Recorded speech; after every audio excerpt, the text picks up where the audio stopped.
Well, I am delighted to say that joining me on the Godcast today is Jon Boden, who has become kind of a standout performer of his generation of traditional folk music. John is probably best known for his work with uh, Bellowhead, who had enormous success before John, in I think it was 2015, decided to uh, seek pastures new, and Bellowhead then went their separate ways. So, John, it's fabulous to get you on the Godcast. How are you? I'm very well, thank you very much. Yeah, whereabouts in the world are you? Where's home for you? Sheffield, just not too far from you, but in the on the northwest sort of edge, so sort of in the Peak District. Yeah, I was So there. Not I'm in my hut now, looking out over the a lovely, few hills just through the tangle of my garden, which I haven't looked after very well this year. fabulous. I was in Sheffield not too long ago. The Tramlines Festival. I took Mm. my daughter to the kind of. It was great. The vibe there was incredible because I think it was one of the first big festivals back Yeah, after yeah. lockdown. So yeah, have you managed to perform live yet or? Yeah, I've been quite lucky. I did a handful of gigs back in November in that sort of brief window, and then I've been doing quite a few gigs since May. And yeah, I've been quite lucky really. They've all I've got, well, my agent. It's luck, and also having a very hardworking agent who's kept moving the gigs as they got cancelled, sort of rescheduling and then rescheduling again, and so eventually most of them got done. So that was good. Yeah. Are you with the type of person that missed the live performance, John? Were you eager to get back at it? I missed the performing. I didn't miss. Well, put it another way, I really liked being at home actually during lockdown, and that's I think quite a lot of people have found that, and so when I went back to being on the road, I found that quite difficult. Like just suddenly not being surrounded by the four walls of the house I'd been in for lockdown, and so as soon as I was on stage it was great, but all the sort of the just being away from home and being in nondescript car parks in nondescript towns next to nondescript hotels, that sort of thing was a bit difficult for a while, but I'm getting more used to it again now. So Yeah. John, if we can just touch on the the attraction to folk music. Can you remember what it was that drew you to folk music? Was it a kind of a family thing that was going on, or was it you just seeking and exploring? How did it come about for you? well, I mean, the attraction to it, I think, was um sort of a social attraction. Really, so I mean, I had grown up with a little bit of folk music being played in the background. My parents, particularly my mum, played Steel Eye Span on the stereo, and had a few quite interesting folk records sort of buried in the backs of the vinyl collection that I had sort of engaged with a little bit. But it wasn't really until as a teenager, camping on an organisation called Forest School Camps, which is it's not the same as Forest School, which is now a thing that people know about. But Forest School Camps is an older organisation that just does summer and holiday camps for kids. Anyway, I did that as a kid, and there's a lot of singing around the campfire, and I just really got into that. I think as a kind of a talented musician at that age, but with no real outlet for it because I didn't play in an orchestra. I was playing in rock bands, but that was kind of frustrating because they kept splitting up, and we kept falling out with each other. So I think I was just really looking for some place to make music with other people in it, really for the social thing, and it was singing folk songs around the campfire really that Yeah. got me into it. And you touched there on being a musician kind of first. Was the fiddle the thing that you went to, or had you learned other things like the piano or guitar? It was guitar was my first instrument, so I learned classical guitar from a sort of young age, 6 or something. So that's always been there. It's that strange thing with kids learning from a very young age. Like I can't really remember not being able to play the guitar, so Mm. and so that will always be the instrument that feels most comfortable, I suppose. But then again, as a teenager, as I got into folk music, it was like, right, I don't want to play guitar. I want to play fiddle. That's where all the glory is. I sort of taught myself fiddle for a while, aged about 13, 14, I think, and then got some lessons, classical lessons, which sort of took me a bit further on. But then I kind of had to unlearn all that again to go back Yeah. to folk music a bit later on. So yeah, it was a bit of a sort of it's been quite a twisty, windy route, my fiddle education. I was wondering how your peer group were with you when you were kind of, oh, I'm into folk music. Was that quite uncool at the time, or were Uh, your mates I into don't. Wham or whatever it was at the? Yeah, yeah. What were they into? No, they were all into Nana Cherry. That if that will date me Yeah. more accurately than that. But yeah. They weren't. I didn't bring anyone along with me. Let's put it No. that way. At school, but I don't remember. I wasn't particularly teased, but I remember I was a bit of a, I kind of grew my hair long and had one of those army surplus bags and looked like, was 6'3" from the age of 13. So I was kind of a bit of a out on the edge of things anyway. But yeah, no, I didn't. I learned. I got really into Irish music early on, and somehow persuaded my dad to buy me a set of Irish bagpipes, which at that point was a very, very difficult thing to get hold of because it was pre-internet, So anyway, Yeah. he managed to track down someone so yes, I do remember doing a school assembly playing the Irish bagpipes. Which certainly everyone seemed to be like okay with it. Yeah. And are you a musician who's kind of uh, sticks to the safety of folk music, or do you enjoy other genres? I've spoken to quite a few musicians who, have been quite surprised when they've said, "Well, actually, I was talking to an opera singer who was kind of into really kind of heavy rock," and it was like, "Well, really? Do you enjoy other genres, or do you prefer to stick to what you know?"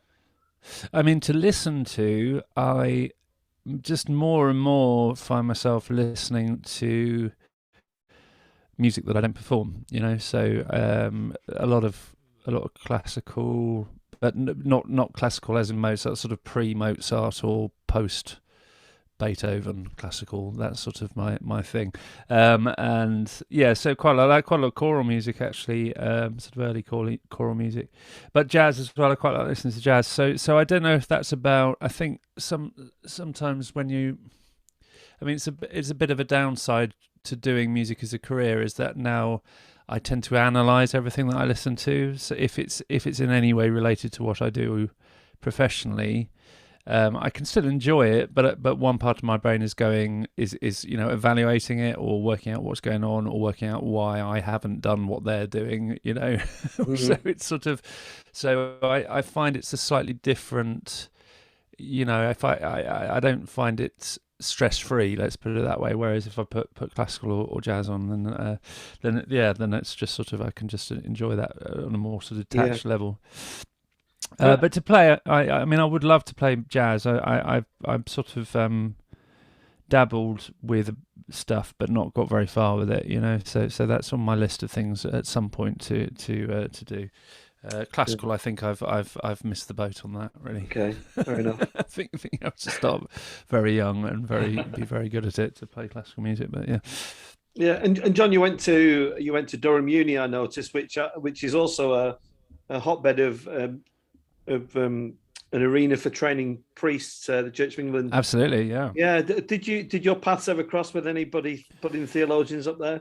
Yeah, I did a few plays with Shakespeare productions, and now what was it, James? I can't remember his second name now. I think he's actually in Manchester now, so you might know him, but I can't remember his name now. Anyway, fantastic actor. He was playing Prospero, and yeah, if I remember his name, I'll let you know. But yes, yeah, we were sort of paths did cross with St John's and did a few plays in St John's, so I sort of was familiar with St John's being the training college. Mm. Primarily, yeah. So yeah, a little bit of crossover, yeah. And you studied. Your studies were medieval studies, is that right? So did Yeah, did that take you to the cathedral much, or a place like Holy Island? Did you get out and about? yeah, a little bit. I mean, not as much as I should have done. spend a bit too much time in the pub playing folk music to really fully engage with all that. But yeah, I mean, it was a great place. Certainly, it was very atmospheric, studying medieval history and literature in in the environment of Durham. Mm. So yeah, yeah, and a few things I did. I mean, actually, did I was part of the Durham Medieval Theatre group, so I actually played Christ in a mystery play Okay. on a wagon, outside the front of the cathedral. So that was quite good. So it is quite, it's quite a like a, though I can't remember any of the words, but I remember having to berate the audience for their sinfulness outside of the front of Durham Cathedral, which was quite good fun. Was it a role that came quite naturally to you then? Yeah, well, maybe yes, yeah. And did Yeah, Durham, yeah, John, did Durham have any impact on you musically as well? How, as you're maturing as a musician, did Durham send you in any new direction or get your mindset going somewhere? well, just the folk scene was fantastic there. So there was a pub, well, there is a pub still called the Coalpits Hotel. Sadly, it's owned by Samuel Smiths, who about 20 years ago decided that they would get rid of all live music in all their pubs, so that they didn't have to pay the PRS license. So a lot of great sessions got just chopped. And anyway, but that's where I fortunately that didn't happen until after I left Durham. So yeah, so Monday nights I'd go and play Irish tunes in the coal pits, and Thursday nights I'd go and sing English songs, English folk songs in the coal pits. And particularly the singing night was a real, it was it was a small little room and people would ram in and just sing really loud harmonies. And, it would get more, as the evening went on, it would get more and more chorus based, and, everyone would get a bit drunker and louder. And it was really magical. And I had some great, it really expanded my knowledge of the repertoire of the kind of revival folk scene. So that was very, very significant, that place, to me. Yeah. And folk music is probably bigger than it's ever been in the UK. It seems to be doing incredibly well and getting quite a lot of, I know Radio 2 give quite a lot of time to it. What do you think it is that is the attraction of it, or why it's kind of become as popular as it is now? Well, I think it just sort of goes in waves, and it's one of those genres that can sort of bleed very naturally into other genres. I think so. So it's not a sort of either you're into folk or you're not into folk. There's like you can. Any genre can kind of have a little bit of folk on one end of it, and then that sort of gradually blends into sort of other types of folk genre. So I think there's that sort of infinite flexibility of it as a genre.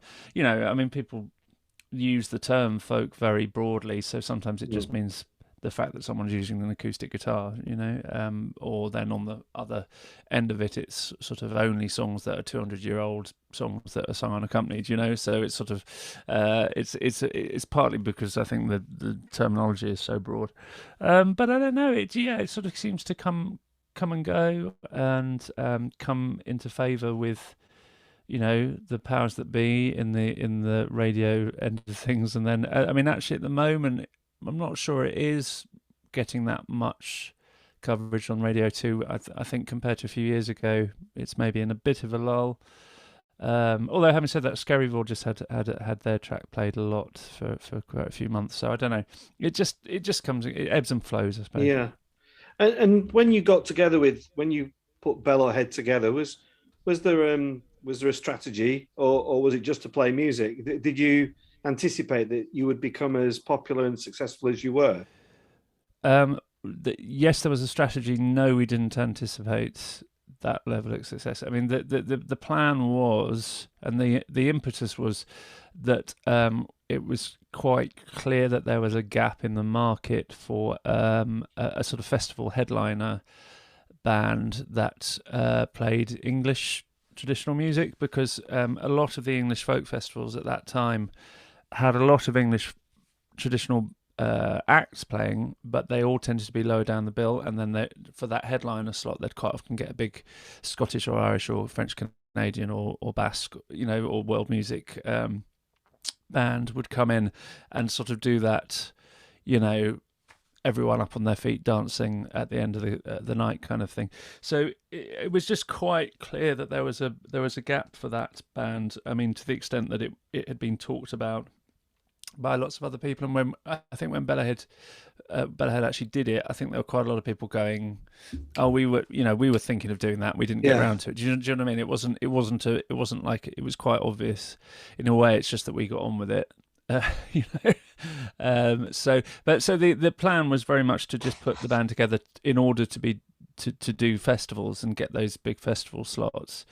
And that worked extremely well and very quickly, actually. So, but then the surprise was that that it was able to then build from there. That I think we sort of conceived that as the end point, whereas in fact that was the beginning, and then it sort of grew from there into its own touring circuit and out sort of beyond the folk scene. So, yeah, it was quite a ride, really. It was good fun. John, I've got to ask because there's quite a lot of you. How many of you were in the band? Was it 10 or 11 or? It was 11, yeah. How does that work financially? You know, does it pay the bills for 11 people? You know, it's a big band you were in, isn't it? Yeah, well, it means that everything's split 11 ways, so you have to earn a lot of money before it before it amounts to very much. I mean, to be honest, by the end of things with Bellowhead, it was so big that it was worth everyone's while doing it. You know, I mean, it wasn't quite enough that we could, you know, not do anything else. Yeah. Although for a couple of years I did not do anything else, but that was more because I was sort of house husbanding the other half, so I didn't need to sort of be sort of full-time earner. But yeah, no, it was you know, it worked. The money worked by the end. It didn't at the beginning. It was you Yeah. know it was not great, but that's true of a lot of bands, you know. And taking the finance out, I didn't really like asking that question, but I was intrigued. But when you were riding the crest of the wave as the band, what was that like? Were you literally, you know, loving it, or was anxiety creeping in? What was the feeling when you were as at the height of your success? Well, I just really enjoyed all of it. I mean, in terms of I think what was quite nice with it is that it built quite gradually, but it was like a consistent but gradual build. So it was never like, oh my god, this. Well, there were a few moments of oh my god, this is incredible. So first time we were on Jules Holland was pretty mind blowing, and performing opposite the Red Hot Chili Peppers and you know. Tom York over there, and you know that was quite mind blowing, and a few festivals early on where we're like, oh my god, there's 25,000 people out there, that's ridiculous. But in general, it was quite a sort of gradual but steady build. So I think we were able, therefore, to enjoy it because it didn't nothing kind of totally freaked us out because it was all kind of gradual. I mean, I think that the you know the stuff that people don't see with bands is that there's a lot of decision making to be done behind the scenes and a lot of you know, putting material together and working out what material you're going to do, what you're not going to do, and that's just really stressful in any band environment, I think. And you know, with an 11-piece band, it's certainly the decision making side of things was really quite stressful because it's like, you know, to get 11 people to even just say yes or no is quite is quite difficult. So, and I guess the more success we had, the more decisions there were to be made, and the more logistics there were to be dealt with. So it wasn't all fun by any means, but the performing was always fun. You know, Yeah. well, not always, but 95% of the time, I'd say Yeah. it was fun. Yeah. And so when you're so successful and you come into a conclusion to leave something that's given you success and security, was that something that had been in your mind for a while, or was it something that was dropped like a bomb on the rest of the guys, or was everybody kind of heading that way anyway?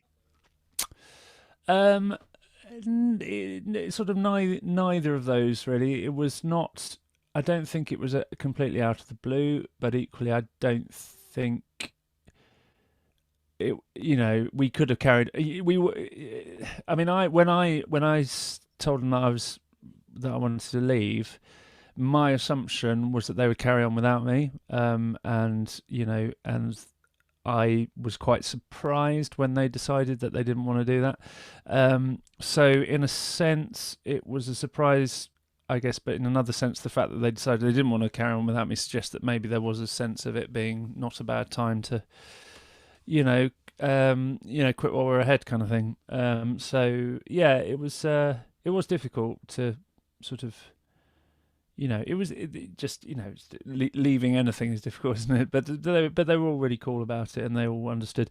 And it was about artistic direction as well, because I really wanted to focus a bit more on songwriting, and that was just never going to work in Bellowhead. It wasn't what Bellowhead was for. Bellowhead was for traditional stuff. So Yeah. and I didn't want to just keep doing stuff on the side that would always get swamped by anything that Bellowhead did. So that, I think everyone sort of understood that, and everyone had their other projects as well, which they had the similar kind of experience with. So Yeah. yeah, I think it was it.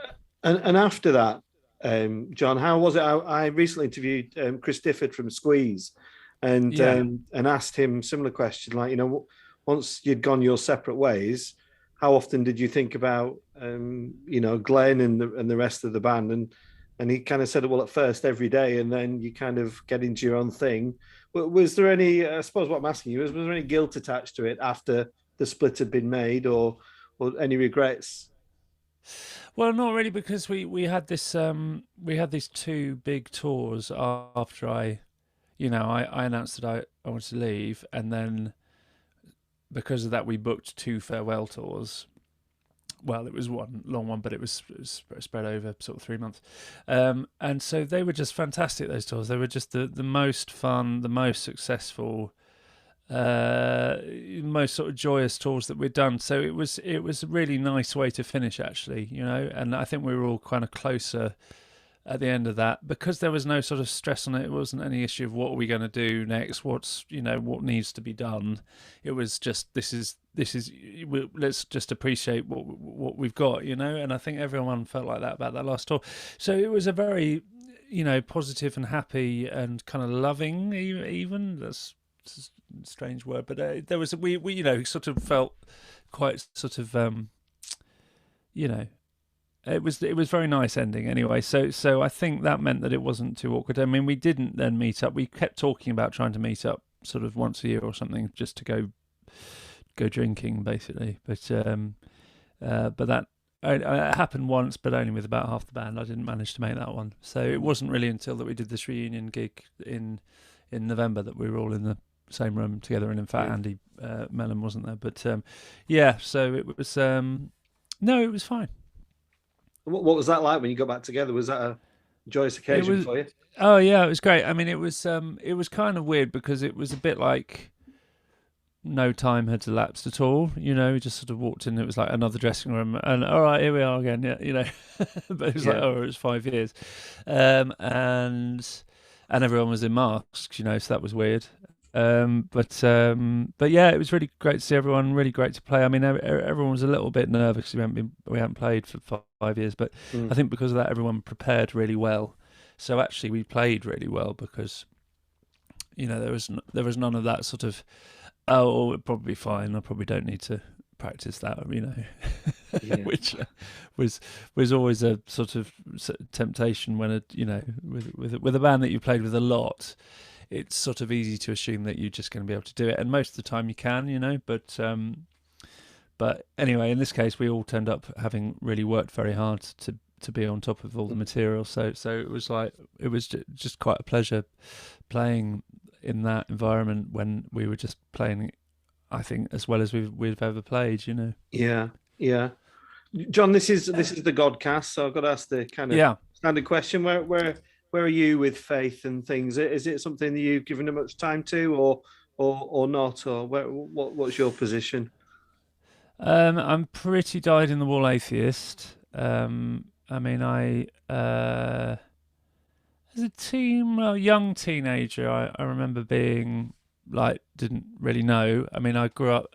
My grandparents are Catholic, so there was a certain amount of going to church with my grandparents and that sort of thing. But yeah, I've pretty much been an atheist since sort of mid-teens. But I'm quite interested in, I'm not an anti-religious atheist, if you know what I mean. No. I'm very drawn to the, the kind of artistic expression of belief is something that is so central to the arts in general. I think, I mean, maybe less so with folk music, I suppose, but I'm very drawn to it in that sense. As I say, I listen to a lot of religious choral music, Yeah. and I think about it quite a lot, I suppose, or I have thought about it quite a lot. Yeah. And I'm quite interested in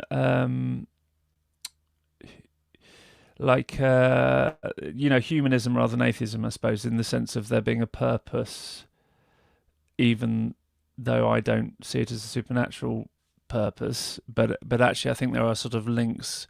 If you see, if you view God as a metaphor for the potential of mankind to improve itself, then actually we're all on the same page. Do you know what I mean? It's like because then you're talking about all the same things. You're talking about how can we as a species evolve to be more moral, more look after each other better, look after the planet better, and that's exactly what religion is talking about. So all we're really differing on is in a sense, whether it's metaphorical or actual. And as I understand it, there are sort of gradations of that anyway within belief. So, so that's where I'm at. Yeah, it's interesting what you said about choral music. What do you enjoy about choral music, John? I mean, it's just I was quite late coming to the church, and didn't really have any knowledge of choral music. But now I'm in the church and in the institution. I think I find it quite beautiful and moving. What's your attraction to that kind of genre? I find it just very peaceful. I mean, it's specifically sort of Renaissance choral music that I listen to, which has that very sort of just peaceful. It's the polyphonic movement of it, I think, that has this. It sort of envelops you because all the parts are moving, and it's that sort of. It's very fluid and yet very peaceful. But I also. I'm quite involved in the Sheffield Carols, which is more like sort of 19th century hymn, fuguing hymns, very rowdy Church of England type stuff and Methodist stuff. And so I do a lot, I spend quite a lot of time singing quite religious material quite loudly in the pub. So I'm quite drawn to that side of it as well, and shape note singing and all that sort of stuff. So I do enjoy. There is something about it's a very I suppose the subject matter of religion or of religious belief in terms of songs, it makes it quite a communal, expressive format in a way that singing, love songs or whatever is quite a personal thing. Actually singing there's something similar to folk song in that sense, in that the singers are all have the same relationship to the material, Whereas when I don't know when you're singing a Beatles song, it's like you're singing a Beatles song. It's not you don't all own it in the same sort of way. So I don't know. So yeah, I'm just generally quite drawn to the aesthetic, I suppose. And I always like going to church. I don't go to church very often, but I like the. I think it's a great John, idea. We need more atheists in church, John. That's what we. Well, need. yeah. Well, I've always meant to go more because I think it's such a great thing in terms of what a great thing to do on a Sunday. Everyone in a particular locality go to a particular building, talk about important stuff for a bit, and then it's just a really nice thing to do. And I mean, I was quite interested in that movement to start a sort of an atheist version. It was the Sunday. I can't remember what they called it. The Sunday service, it was called, or something. Anyway, it was a bit of a movement a few years ago to sort of do Sunday sort of atheist or humanist things. But But then part of me thinks, well, that's what churches are doing. Maybe we don't. Maybe you just need atheists to go to church a bit more, as you say. When it's a welcoming church, I think that's great. I mean, there've been some services I've gone to where I felt a little bit like I was somehow being dishonest to the other people. I think there's a slight sense of guilt as an atheist going to church that people will assume that you're not an atheist, and therefore that feels a bit dishonest.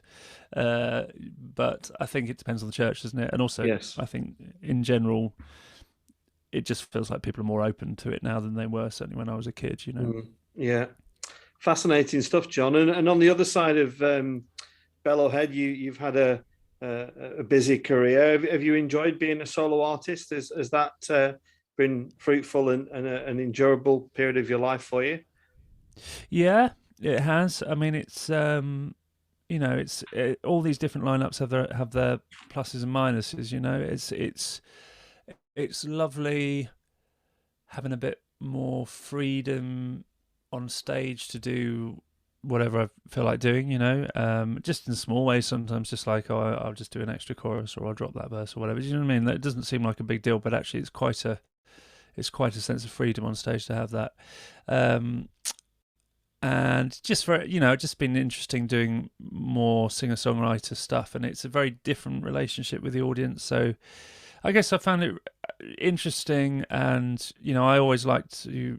I guess one of my big motivations is to be good at my job, and I like that feeling of getting getting better at something. So I suppose with the solo stuff, I've felt that I've been consistently getting better at it, and that's been good. It's a bit harder though the thing is, the difficulty with Bellowhead is it was such a sort of euphoric live experience. It's like every other thing I'm ever going to do on stage is always going to be a little in the shadow of that experience, So it did take a while to just get used to that it's you can't expect the same. I mean, I knew it anyway, but you just, having done 4 years or whatever just doing Bellowhead, you do get used to a certain level of audience euphoria, which you're not going to get when you're singing your songs from a post-apocalyptic concept album solo to 150 people or whatever. So there was a bit of adjustment to be done there, and it's nice now back playing with John, the duo, because that's different again. It's sort of I guess halfway between, because there's two of you on stage, so it's much more sort of jolly on stage when there's somebody else there. I don't know. I quite enjoy that variety. I think whatever I do, I'll get bored of eventually. In fact, after not very long. So it's so I sort of need these different lineups to stop that happening. And for people who aren't aware, when you refer to John, you talk about John Spiers, who was with you in Bellowhead. How did that come about, John? Who instigated that? Was it a record label, or was it just you two guys saying, "Come on, let's do something"? Do you mean so we started as a duo before? This time round, yeah. Oh, but this time round, no. We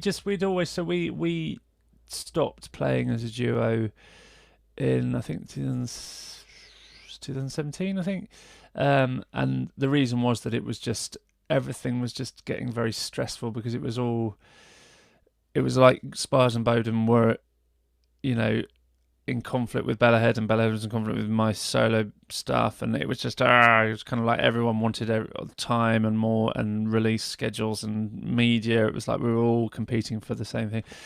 So it's like, well, things are going really well for Bellowhead, so let's just knock the duo on the head for a bit. And I pulled back from the Remnant Kings and stuff, and so it was really just to kind of focus on Bellowhead. It wasn't, it was always the idea that we would come back to it at some point, So we sort of decided we would before lockdown, and then lockdown happened to hit when we were trying to get an album together and that sort of stuff. So yes, it's been it's been quite an intense year for albums for me, because I did my third and final album from a trilogy of albums, songwriting albums, which came out in March, and then that was Last Mile Home, and then me and John, our album just came out last week. So so it's been quite a busy recording and arranging year, which is good. And is it exciting when new material comes out, John? John, are you keen to hear the response, or are you you're just satisfied that done a piece you've done a piece, you put it together, and now it's out there and it's in the hands of other people now? Yeah, a bit of both, really. I mean, yeah, it's lovely that it's just that, first responses to something new that you, particularly because you spend so long working on these things, and then and hundreds of hours listening to them for mixes and all that sort of stuff and practicing it, and then it's nice that sort of first moment of going and ta-da, here it is, and then everyone's like, oh right, oh that's brand new, and of course it's not brand new to us because we've spent the last year doing it, so that's lovely. That's a real sort of sense of ending and achievement. But yeah, also just once it's out, it does feel a bit like, yes, it's out in the world. Certainly with the songwriting stuff, that trilogy of albums, I feel like it's a contained thing. It feels like a really important thing for me creatively. It's like, feels like maybe it's the most important thing I've done, but it doesn't really matter to me whether it's perceived like that externally. I think I sort of feel like it's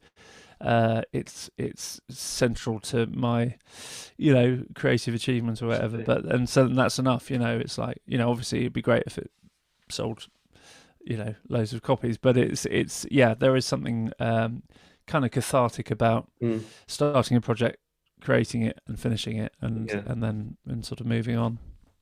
And just finally, John, as we're recording this kind of in the early autumn, you're about to go on the road with John and take the new songs out there. What can people expect from your show coming up? Is there going to be something for everyone there? Well, something for everyone, unless you happen to hate English folk music, in which case it's probably not for you. It's going to be quite jolly. So the new album is quite a jolly album. Not totally intentionally. It just sort of ended up that's what we were drawn to, I think, during lockdown for material. We just didn't really fancy doing anything too dark, So it's all the new stuff's quite sort of just sort of. Didn't you say something about there's no reference to death, which is unusual for something like that? There's a zero body count, which is very unusual for a folk record. So, it's just it's called Fallow Ground, and it has that sense of that sense of new life that you get after the winter or something, or after after lockdown or whatever, and I don't know. I think there's something quite sort of life affirming about some of the songs and the tunes that we've chosen. So hopefully that will come across on the live show. And a busy time. You've got quite a lot of dates in the diary. I was looking. Yeah, 23, I think. Gosh. So I'm hoping we don't have another lockdown, because that would be a bit of a disaster. But so it's going to be quite an epic month of gigs. But it'll be really nice to be back out doing it. And last question, John, you're I'm in Burnley in Lancashire. Have you got affinity to Lancashire? You well received here when you come? Yeah. I'm trying to think. We don't seem to have a regular gig, but we seem to play quite a lot of different places in Lancashire. I think you're in Manchester, aren't you? You're on in Manchester, so people. Yeah, well, that's it. We did again Manchester. We seem to do a different venue every time we come to Manchester, so which is nice because you get to see the city a bit. But so we're doing the folk festival this time, which is at Home. Is it called Home? The venue? I think it is. Yeah, something like that. Or is that the festival? I don't know. Anyway, so I have been there before actually, and that's a very cool place. So that's. Yeah, that's exciting. So I'm looking forward to that. Wonderful, John. It's been a real pleasure talking to you and just finding a bit about your career and what makes your juices flow. And wish you well with the album and the music. And just say to you, thanks very much for coming on the Godcast. Thank you. That's very kind. Thanks for having me.